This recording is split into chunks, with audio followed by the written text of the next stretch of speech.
climate change. That's also one of the things that is going to pose a bigger threat if we don't act now. A lot of areas will become uninhabitable in the near future. So that poses that challenge of probably migration as well. I'm glad you mentioned one of the most biggest threat, not only to development, but also the biggest generator of humanitarian needs in the future will be climate change. We see it already in Pakistan, but also climate refugees will become, if we continue, and I think we're regressing globally on commitments to reduce emissions, especially for countries that have polluted, continues to pollute, that have created these challenges. So what is it that we can do? There's a few things. One, I think we have to accelerate adaptation. How do we live in a much more unpredictable climate patterns?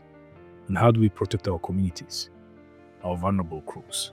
And how do we protect our investments? Pakistan is in the front line of this. The 2022 floods, you took a lot of loans to rebuild infrastructure and other things that you've lost on something you did not create.